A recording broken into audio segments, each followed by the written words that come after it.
kalau kita tarik dalam bidang dari segi sejarah, Masjidil Mekah, Masjidil Haram pun dikenal dengan Masjidil Karamah, Makkatul Mukarramah, wa Madinatul Munawwarah. Dan juga kita mengambil tafa'ulan. Tafa'ulan itu meniru. Semoga Allah Ta'ala menjadikan nama tersebut sesuai yang kami tiru. Seperti orang diberi nama Abdul Qadir. Kalau secara logika, nama Abdul Qadir kan banyak, ya boleh-boleh saja nama. Saya maksud Abdul Qadirnya Al-Jilani, bukan Abdul Qadir yang lain.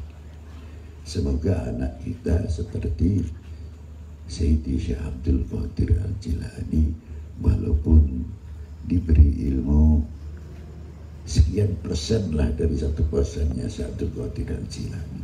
Itu makna tafa'ulan itu di situ. Saya ingin mempunyai anak menjadi orang kayak Pak Jenderal Sudirman, dengan doa yang luar biasa saya beri nama anak Ahmad Sudirman. Karena Sudirman kita banyak, kita pun sama, bukan Sudirman yang Anda maksud, tapi yang kita tuju Jenderal Sudirman, supaya anak-anak kita itu tumbuh Sudirman yang di Indonesia ini memagari sehingga menjadi toladan yang luar biasa. Begitu pula Masjid Al-Karamah.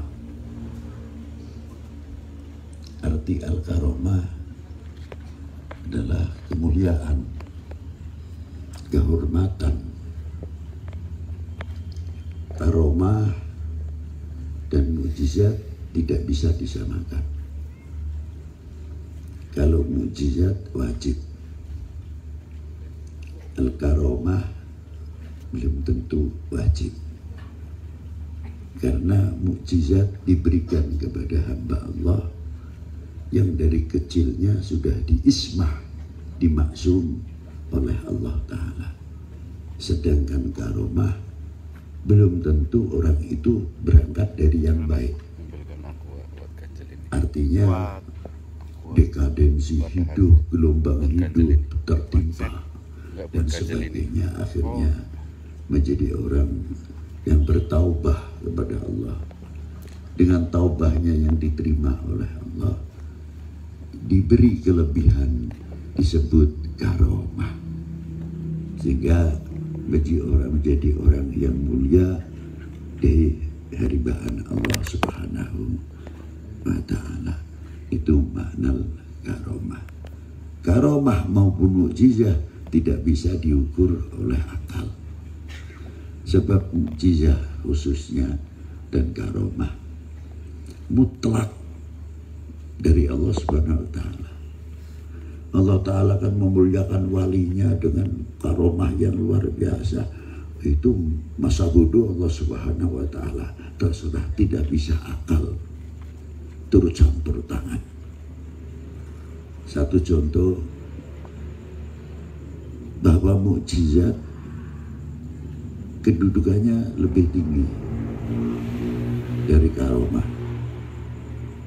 Yang kedua, lebih-lebih pangkat Rasul, Nabi itu di atas segala raja, di atas segala aulia. Kedudukannya Nabi dan Rasul. Nabi Sulaiman alaihissalam ketika 2 hari mencari burungnya yang namanya hudhud, dicari kemana, ini kemana si hudhud. Datanglah si hudhud. Dari mana kalian? Dikit lagi saya potong kalian. Tidak ya Nabi Allah, saya baru keliling di negeri Sabah dekat Yaman. Rajanya seorang wanita yang cantik, namanya Belgis. Tapi sayangnya masih belum beriman. Yang benar kamu, sungguh dibuatkan surat oleh Nabi Allah Sulaiman, disuruh mengantarkan. Kalau dipikir akal menolak, karena burung yang memberitahu tidak punya akal. Seumpamanya burung beo yang pintar diajak ngomong itu pintar, dilatih. Selamat pagi, selamat siang, atau Allahu Akbar, bisa. Hidup Pancasila bisa dilatih. Tapi ada kejanggalan. Walaupun dia mengucapkan yang baik, tetap saja berak tidak cebok. Dasarnya burung, bukan manusia. Maka ketika burung itu menceritakan apa yang dilihat, Nabi Sulaiman langsung percaya. Akal menolak. Kirimkan surat. Kok percaya kalau burung bisa nyampe no surat itu loh, itu yang bikin saya kaget. Bisa nyampe no, menyampaikan artinya. Dan dapat balasan. Tidak siap untuk beriman, tapi siap untuk membayar upeti.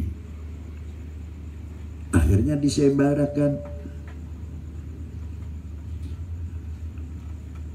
dari jin ifrit yang paling top yang bisa mengentas, mengangkat singgah sana. Putri Belgis siapa? Yang lebih cepat. Tidak ada yang sanggup. Hanya Asif bin Barahiyah, patih Nabi Allah Sulaiman. Kamu sanggup? Sanggup. Kecepatannya kamu pejamkan mata, sebelum membuka mata sudah saya pindah. Lu ini wali, ini nabi, ini mukjizat, ini karomah. Tapi begitu hebatnya Nabi Allah Sulaiman menghargai para walinya, para ulamanya, mengangkat keberadaan para ulama. Tidak saya nabi, saya rasul, saya mukjizat, saya mampu. Tidak. Bagaimana cara mengangkat, mengorbit. Itu hebatnya. Dan bagaimana Nabi Allah Sulaiman alaihissalam kok bisa menghargai burung dan sebagainya.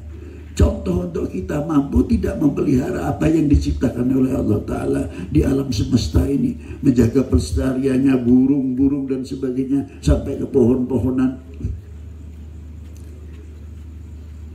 Luar biasa. Itulah cerita dari mukjizat wal karomah. Kembali kepada negeri kita tercinta ini. Negeri tercinta ini luar biasa. Kalau kita lihat dari mulai Banten, Anyer, Bamenes ini, sampai ke Banyuwangi, itu Pantura saja mungkin per 1 kilo, 2 kilo tidak terlepas wali minal aulia ilah tertanam di situ. Bedanya kelihatan atau tidak?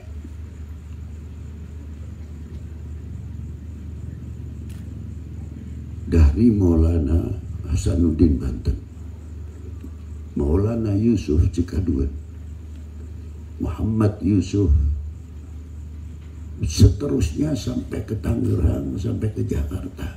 Berapa auliaillah yang ada di sana. Dan auliaillah yang tidak tanggung semuanya. Auliaillah luar biasa pangkat kewaliannya. Sampai ke Pantura Maulana Syarif Hidayatullah, sampai ke Demak dan sebagainya. Semuanya mempunyai situs-situs yang luar biasa. Di antara tinggalan-tinggalan para beliau adalah masjid-masjid yang telah dibangun oleh para beliau, khususnya Masjid Demak, Masjid Cirebon, Membangun masjid memang satu mudah, tapi bagaimana memfungsikan daripada masjid itu sendiri menjadi alat kepanjangan tangan yang berbentuk kasih sayang kepada lingkup dari yang kecil sampai yang besar. Memberikan satu percontohan, masjidnya bagus. Apa yang masuk di dalam masjid ini atau di masjid manapun, mampukah kita bisa mengelola dengan baik non wakaf ataupun jariah? Mungkin kalau saya katakan terlalu yang salah paham, bisa salah paham sama pendapat saya. Saya tidak mengatakan wakfiyah atau jariah. Khusus pengelolaan uang yang masuk ke masjid non wakfiyah dan jariah, kita bisa putar tidak? Punya mesin ekonomi. Masjid punya sawah, masjid punya kebun. Wah, terlalu mahal, masjid punya toko kecil-kecilan. Sehingga roda itu berputar terus, penghasilan berputar.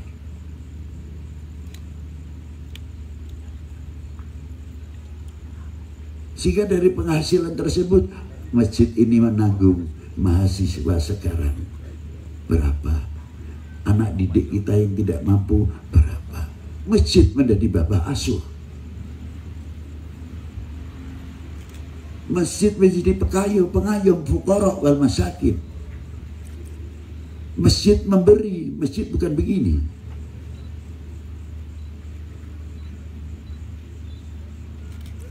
Luar biasa kalau kita mampu menciptakan satu mesin ekonomi yang dilola oleh di bawah naungan Masjidil Al-Karomah. Al-Karomah karomatain, dapat karomah minallah dan sebab karomah kemuliaan yang kita manfaatkan untuk kesejahteraan umat.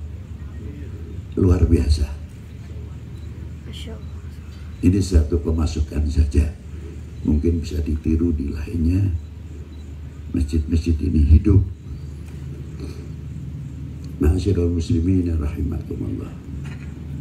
Ternyata ekonomi tersebut menjadi ujung tombak. Ketika Maulana Malik Ibrahim Asmarokondi, beliau datang di dalam kitab Al-Lataif yang menerangkan bagaimana Sayyid Ibrahim Asmarokondi datang ke Semarang dengan 2 kapal yang diisi dengan ulama-ulama dari Pasai. Dan yang datang itu ulama-ulama yang dehaf, orang yang punya. Beliau masuk ke Demak, ke Majapahit dengan sarana ekonomi yang luar biasa. Di samping beliau duduk di sana bisa mengundang dunia perdagangan dari Turki, dari Timur Jauh, dari Cina, dari India, dengan sutranya, tekstilnya, dan lain sebagainya. Sehingga menjadi pemasukan income pada waktu itu yang di pejajaran-pejajaran, yang di Majapahit. Itulah ulama-ulama kita pendahulu, bagaimana cara menghidupi ekonomi. Sehingga sangat diperlukan sekali oleh raja-raja pada waktu dahulu, diberi kesempatan, diberi ladang. Karena apa? Ini orang-orang yang telah memberikan kehidupan ekonomi, income untuk wilayahnya. Itu perjuangan ulama-ulama kita. Jangan dikira wali 9 itu kalau masuk tasbihnya besar-besar, lalu pakai ceroban, adu kesaktian, keris bisa berjalan. Sana balas lagi. Bukan itu. Rasional. Dengan membawa keuniversalan Al-Quran, bisa menyampaikan keuniversalan Al-Quran, dan dengan konteksnya Tidak cukup dari itu saja soal tentang ekonomi, bagaimana tentang masalah dunia pertanian. Jangan dikira para wali 9 itu bukan tidak ahli, dia ahli ekonom dan sebagainya. Dari situlah beliau mulai merangkak bagaimana caranya membangun tempat-tempat sarana ibadah yang menjadi kemakmuran pada waktu itu, simbol al-karamah kepada al-fuqara wal masakin. Itu harapan kita sebenarnya, kalau sarana-sarana tempat ibadah ini non wakaf atau non jariah ini sendiri, tapi satu sisi mengelola untuk kehidupan kesejahteraan lingkungan masjid. Sekali lagi saya ucapkan, masjid bisa mengangkat fuqara wal masakin, masjid bisa mengangkat al yatim, masjid bisa mengangkat pendidikan dan lain sebagainya. Bukan manusia saja yang menjadi bapak asuh, tapi masjid pun menjadi bapak asuh. Itu harapan kita. Sekian yang bisa saya sampaikan. Semoga Allah Ta'ala memberikan manfaat, dan saya ucapkan selamat kepada Pak Bupati Dadang Nasir yang telah mempunyai ide yang luar berliar, yang luar biasa, berlian sekali, bisa membuat satu masjid. Semoga menjadi contoh untuk kita semuanya. Orang kalau sudah tidak sayang sama dunia, dunianya akan nurut sama orangnya. Datang sendiri dan dunianya ini melamar. Bok, coba saya gunakan, bok, coba saya gunakan. Itu dunia kalau sudah dengan dekat orang yang mempunyai niat yang baik dan sebagainya. Semoga apa yang telah dirintis oleh beliau menjadi manfaat untuk kita semuanya. Demikian, terima kasih. Mari kita tutup doa bersama. Bismillahirrahmanirrahim. Allahumma salli ala sayyidina Muhammad wa ala ali sayyidina Muhammad. Salatan tunjina biha min jami'il ahwali wal afat, wa taqdilana biha jami'il hajat, wa tutahhiruna biha min jami'is sayyiat, wa tarfa'una biha 'ala darajat, wa tuballighuna biha aqsal ghayat min jami'il khairat fil hayati wa ba'dal mamat. Allahumma nawwir qulubana wa qalibana wa wujuhana binurillah wa binuri al-Qur'anil azim wa binuri la ilaha illallah wa binuri sayyidina Muhammad Rasulullah SAW. Wajma' bainana wa bainahu kama jama'ta baina ruhin nafsi zahiran wa batinan yaqlatan wa manam. Ya Rabbi ruhalidati min jami'il wujuh fi dunya wa bil akhirati ya halim. Allahumma nawwir qulubana fi akhiratina. Allahumma la tukhrijna wa iyyahum wa sallimna wa iyyahum yawma ya la yanfa'u malu wa la banun illa man atallah bi qalbin salim. Wa sallallahu ala sayyidina Muhammadin wa alihi wa sahbihi wa baraka wa salam. Walhamdulillahi rabbil alamin. Wassalamualaikum warahmatullahi wabarakatuh.